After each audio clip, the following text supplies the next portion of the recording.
Bismillahirrahmanirrahim. Assalamualaikum warahmatullahi wabarakatuh. Untuk pertemuan pertama kita di semester genap, tanggal 4 Januari 2021, kita akan membahas mengenai materi implementasi dasar-dasar mikrokontroler. Adapun kompetensi intinya yaitu memahami, menerapkan, menganalisis, dan mengevaluasi tentang pengetahuan faktual, konseptual, dasar, dan metakognitif sesuai dengan bidang dan lingkup kerja, dasar-dasar teknik komputer dan informatika pada tingkat teknis, spesifik, detail, dan kompleks, berkenaan dengan ilmu pengetahuan, teknologi, seni, budaya, dan humaniora dalam konteks pengembangan potensi dan sebagai bagian dari keluarga sekolah, dunia kerja, dan warga masyarakat nasional, regional, dan internasional. Lalu melaksanakan tugas spesifik dengan menggunakan alat, informasi, dan prosedur kerja yang lazim dilakukan serta menyelesaikan masalah sederhana sesuai dengan bidang dan lingkup kerja, dasar-dasar teknik komputer dan informatika. Menampilkan kinerja mandiri dengan mutu dan kualitas yang terukur sesuai dengan standar kompetensi kerja. Menunjukkan keterampilan mengolah, menyaji secara efektif, kreatif, produktif, kritis, mandiri, kolaboratif, komunikatif, dan solusional dalam ranah abstrak terkait dengan pengembangan dari yang dipelajarinya di sekolah, serta mampu melaksanakan tugas spesifik di bawah pengawasan langsung. Menunjukkan keterampilan mempersepsi, kesiapan meniru, membiasakan gerak mahir, menjadikan gerak alami, sampai dengan tindakan orisinal dalam ramah konkret terkait dengan pengembangan dan dari yang dipelajarinya, serta mampu melaksanakan tugas spesifik di bawah pengawasan langsung. Adapun kompetensi dasar yaitu menerapkan dasar-dasar mikrokontroler. Lalu manipulasi dasar-dasar mikrokontroler dalam hal ini yaitu port input output, clock, arsitektur, RISC general, purpose RISC, stack pointer, maksudnya stack pointer, SRAM, EEPROM, SRAC. Itu mungkin. Kita masuk ke apersepsi. Mikrokontroler sering dijumpai pada peralatan rumah tangga seperti televisi, microwave, stereo set, komputer, mobil, dan lain-lain. Mikrokontroler pada umumnya digunakan untuk peralatan yang tidak selalu membutuhkan kecepatan pemrosesan yang tinggi. Bahkan pada beberapa penggunaan bisa ditentukan lebih dari satu prosesor di dalamnya. Sifat khusus dari mikrokontroler diantaranya kecil dalam ukuran, hemat daya listrik, serta fleksibilitasnya, menyebabkan mikrokontroler sangat cocok untuk dipakai sebagai pencatat atau perekam data pada aplikasi yang tidak memerlukan kehadiran operator. Nah, kita masuk ke dasar-dasar mikrokontroler. Pembuatan chip di era digital memiliki ciri khas berupa kemampuan, kompetensi sangat cepat, bentuk yang semakin kecil, dan harga yang semakin murah. Salah satunya adalah mikrokontroler. Perangkat tersebut dapat dijumpai pada mainan anak-anak serta berbagai perangkat dalam peralatan elektronik rumah tangga. Industri pendukung otomotif, telekomunikasi, medis, dan kedokteran, sampai dengan pada bidang pertahanan dan keamanan, negara secara umum AVR membagi jenis atau tipe mikrokontroler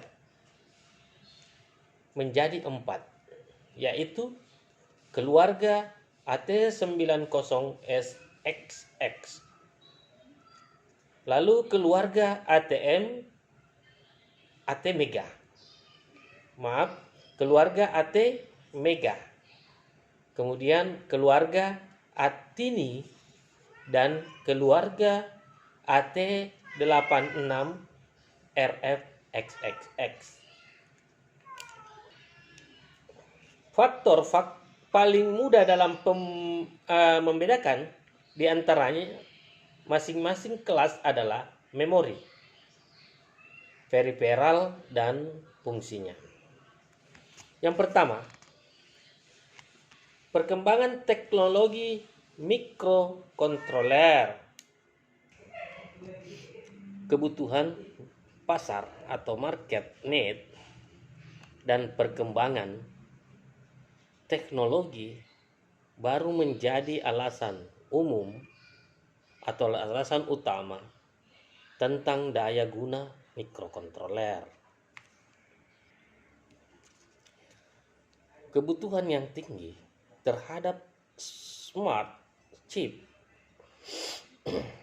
dengan berbagai fasilitasnya sejak tahun 1970-an memacu pada vendor untuk berlomba dalam menawarkan produk-produk mikrokontrolernya. Misalnya seri mikrokontroler 6800 besutan Motorola menjadi 68HC05 atau 68HC08 atau 68HC11 atau 68HC12 dan 68HC16 yang terus dikembangkan hingga sekarang.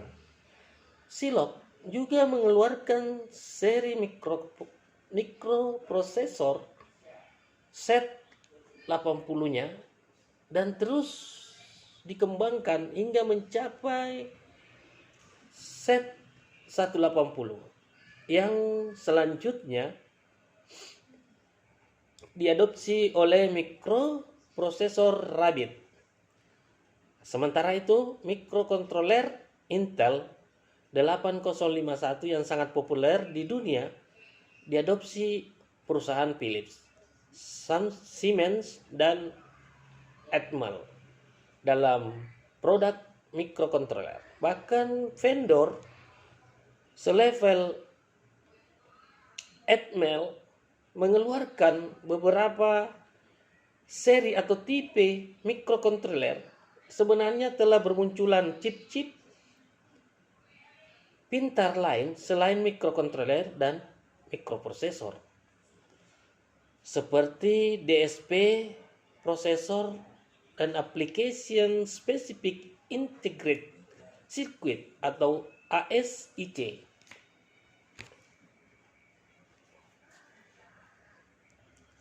Beberapa keunggulan yang diharapkan dari alat-alat yang berbeda atau berbasis mikrokontroler atau mikrokontroler based solution dijabarkan sebagai berikut. Bagian pertama atau A, penggunaan komponen dikurangi atau reduce component cost sehingga mampu menekan biaya produksi, lower manufacturing cost. Lalu yang bagian B, konsumsi daya yang rendah atau lower power consumption. Kemudian keandalan tinggi atau high reliability dan kemudahan integritas atau integrasi dengan komponen lain, high degree of integration. Ukuran yang semakin dapat diperkecil atau reduce in size dan waktu pembuatan lebih singkat atau shorter development time, sehingga lebih cepat dijual ke pasar sesuai kebutuhan atau shorter time to market. Lalu yang kedua, perbedaan mikrokontroler dan mikroprosesor.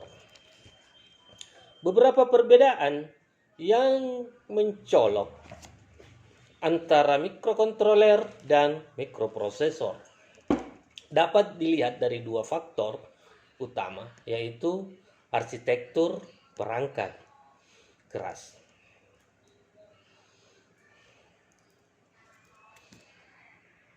Hardware arsitektur dan aplikasi masing-masing.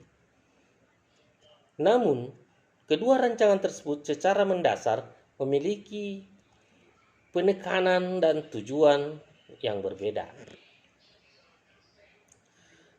Beberapa perbedaan antara mikrokontroler dan mikroprosesor diantaranya sebagai berikut. Bagian A, perbedaan secara aplikasi. Mikroprosesor berfungsi sebagai control processing unit yang menjadi otak komputer, sedangkan mikrokontroler dalam bentuknya yang mini ditujukan untuk melakukan tugas-tugas yang orientasi kontrol pada rangkaian yang membutuhkan jumlah komponen minimum dan biaya rendah atau low cost. Bagian B, perbedaan antara secara arsitektur.